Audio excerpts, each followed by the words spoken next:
Let's start off with Donald Trump. Yesterday was Liberation Day. Libertad. The day of Libertad. Donald Trump finally came out and said, hey, enough is enough. America, after being at the forefront of developing a complex network of supply chains that simply benefit the American consumers in a way that completely eviscerated the American working class, in a way that only benefits American capital owners, so that they can constantly chase profits overseas by manufacturing goods and products and commodities overseas and completely gutting the American middle class and the American working class, leaving them in destitute circumstances. Donald Trump said, enough is enough. We ate good with global trade, with free trade for quite a long time. And we want to eat even better somehow. But because I have no solutions, I've decided I'm going to put tariffs on every country on the planet, with notable exceptions, North Korea, Russia. Tariffs galore is the most beautiful word in the language. It's the most beautiful word for the most beautiful world and the most beautiful girl. Tariffs. That's right. Let's take a look. President Trump's new tariffs. Take a look at this map. It shows the countries targeted by the president's trade war. Markets around the world are responding this morning. Our own market here is facing much, much lower. Yeah, and because there is serious concern about the potential shockwave through the global economy and to American consumers' bottom line. Don't forget Mauritius. What do we even buy from them? What about Cambodia? Every country got slapped with a tariff so bad that countries that got 10%, like Turkey, were like, okay, he likes us. Donald Trump is behaving like an abusive husband. Donald Trump is behaving like an abusive father, beating the shit out of everybody, okay? And the ones that only get the backhand one time are going, oh, he must like us a lot. That's the situation in front of us right now. That's what's going on. My fellow Americans, this is Liberation Day. This morning, President Trump dramatically escalating his global trade war, announcing his most sweeping set of tariffs yet on goods from every country that trades with the United States. This will be indeed the golden age of America. It's coming back. The president declaring a national emergency and putting into place what economists are calling the highest tariff since the early 1900s. Starting this morning, a 25% tariff is now in effect on all foreign cars. That could raise the price of new vehicles by more than $6,000. Then on Saturday, a 10% tariff on nearly all foreign imports. Roughly 60 countries, including some of America's closest trading partners, will face even steeper tariffs. A 20% tariff on products from the European Union, and an even higher 34% tariff on products from China. The president saying it's all in response to what other countries are imposing on the U.S. If you want your tariff rate to be zero, then you build your product right here in America, because there is no tariff if you build your plant, your product in America. But experts warn those tariffs will only lead to higher prices on everything from groceries to clothing, iPhones to cars. Some analysts say in a worst-case scenario, it will cost close to $1,800 for every American, $7,200 for a family of four. They're going to touch everything from going to the grocery store to going out to restaurants to even having to go to places like the movie theater. Patrick Cumrow owns an... I'm being so for real when I say this. The entire thing that holds American society right now together is treats and the affordability of treats and basic goods, okay? When that goes away, Americans, I think, which are otherwise incredibly servile and also brain rotted with peasant mindset, will actually riot, okay? I think Americans will riot like the French did. If their treats are that expensive, if their food is that expensive, and then paired up with like obvious layoffs that come through, recession, or the Great Depression, the greatest depression of all. Cheap commodity consumption is the real riot tax in this country beyond the marginal benefits that you can potentially claw through the welfare structure. I'm telling you, This is huge. But of course, the MAGA cultists have basically started doing this. You do not need the new iPad. You do not need the new cell phone. You do not need the new video game console. You want them. There's a big difference. And if you look at the people whining about the tariffs, I challenge you to ask them how their lives have been affected in any way. This is psychotic. Like, the tariffs haven't even hit yet, and this motherfucker's already defending the price increases. Amazing. I love that. This has real first Trump era COVID is about to hit vibes, okay? This moment right here is a very unique one. Donald Trump yesterday said this is a historical moment. I agree. It kind of feels like we are at the precipice of something very interesting. It kind of feels exactly the same way that I felt right around when people started taking COVID a little bit more seriously, when we were like, wait a minute, a lot of people are kind of dying. What's going on here? What is this? Is this an issue? That's what it feels like. Like, it feels like we're at the precipice. Now, who knows what will happen? Well, I have some ideas. I have some opinions. The short and sweet of it all.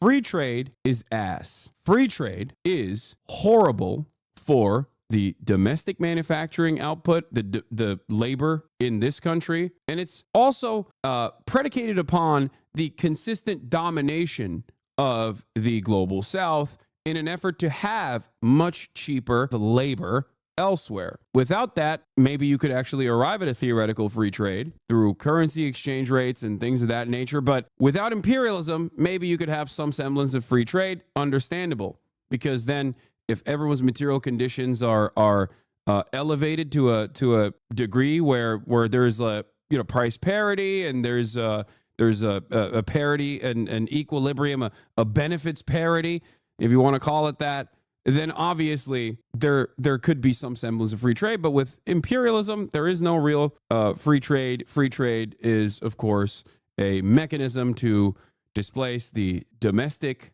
labor and outsource it. And it was done by American business owners, people like Donald Trump. Make no mistake. When Donald Trump says these other countries are fucking us over, not anymore, he's lying to you. He's trying to hit a nationalist angle here, but it's the fucking American business owners that wrote the book. It's American capital that wrote the book. It's American capital that gladly shipped those jobs overseas. Make no mistake. When Donald Trump says, oh, it's China, they're fucking us up, he's lying. He is lying. The reason why I bring up all this stuff is because I am not anti-tariff. I've never been anti-tariff. I've never been anti-trade protectionism. However, what Donald Trump is doing is not trade protectionism at all. Hair shop in Glendale, Wisconsin. Will you have to raise prices for your customers? Absolutely. Yeah, absolutely. By how much? I guess the minimum is going to be 25% on all parts. He worries his business will suffer. What we see is it kind of freezes. Why are you not anti-tariffs? No. Make no mistake. I'm anti everything that Trump did yesterday. I am completely against it. And I will tell you why I'm against it. I'm saying I'm not against tariffs on principle. Like, I'm against free trade on principle, especially because as it stands currently, free trade is not actually free. It's not being done. It's not being conducted amongst equal parties. Free trade is conducted with the global South. It's called free trade. It's not so free. It fucking hurts the domestic manufacturers, and it hurts the domestic labor force. It only helps capital owners seek out higher profit margins, basically, by offshoring to countries that we have dominated, that are going to have a cheap industrial base, an industrial labor force as opposed to ours. It is a mechanism of extracting wealth once again. Money freezes the willingness for customers to spend because they don't really know the future. And in North Carolina, a state already hit hard from Hurricane Helene, some business owners say they have no choice but to raise their prices. It's not a matter of if, it's a matter of when we will have to raise prices. The president is confident the tariffs will bring jobs jobs and manufacturing to the United States. Some auto workers applauding the move, but acknowledging that could take time. I don't think it's going to be that long, but we have to be patient and let it happen. Markets around the world tumbled with our allies denouncing the move, some even vowing countermeasures. Democrats quick to point out the president's campaign promise to lower prices for American families, but the president betting big here that this will bring manufacturing jobs. You know what's funny about all this? If I'm a European leader right now, I'm fucking pissed because this entire global trade structure was directly designed by American businessmen and European businessmen as well, but specifically dominated by American businessmen. We built this complex web. We took advantage of this complex web for decades. And now Donald Trump's like, nah, I'm done. I want more in return from you. And the reasons why he's doing this is to try and decouple the West, specifically the United States of America, from China as the manufacturing hub of the planet. That's it, okay? This is seen as a matter of national security. This is a national security concern from the perspective of the anti-China hawks in the American government. They understand that if China were to not be so restrained in the future one day and all of a sudden stop the flow of treats to the United States of America, especially as China has implemented initiatives to create secondary markets for themselves, specifically in Africa, developing Africa, and using that as a market to sell to. Like, these are all the Belt and Road Initiative. These are all important steps that the Chinese government has taken because of its grand design for global trade. It in that process of China decided, yeah, you know what, we're just not, you're fucking us over. Okay, no more goods for you.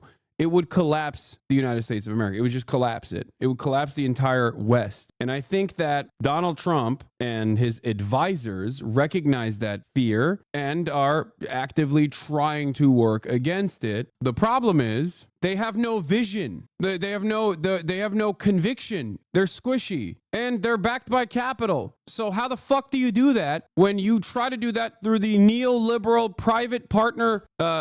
private-public partnership that you only implement? You can't do it. You can't bring back manufacturing this way. The most you'll do is the CHIPS Act. Ironically enough, what Biden was doing was the extent of what you can do if your vision is stuck within the neoliberal framework. That's it. And without that, without even the CHIPS Act, for example, without actual investments into American manufacturing, there is no world where you can just simply rely on companies going, yeah, let's build our factories here in the United States of America. And this is a dangerous prospect for numerous reasons because it will backfire for a couple different reasons. The lack of vision, the lack of Chinese vision, Chinese style central planning vision within the American government will inevitably lead to massive failures. Why?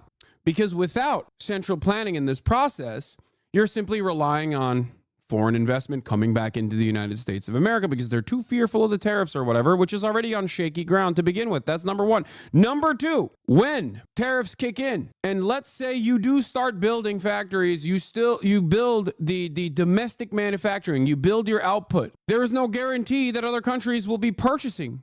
The trade deficit is what Donald Trump wants to fix, but there's no guarantee that the other countries are going to start purchasing these commodities from the United States of America once it's made in the United States of America. That's number one. Number two, you build the manufacturing, okay? You shut off trade internationally. You shut off trade from China that way because now you have an alternative. You have the domestic production, okay? Great. Fantastic.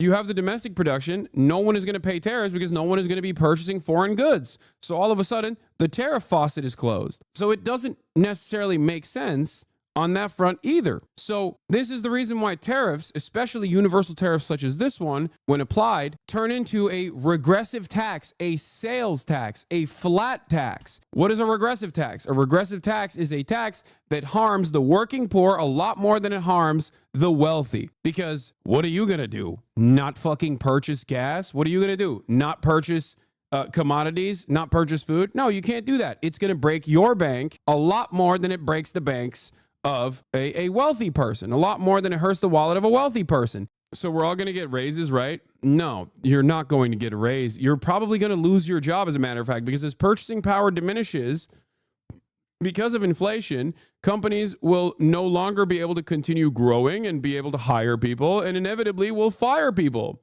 Layoffs will happen, which will accelerate the lack of purchasing power in the country. It will cripple the economy.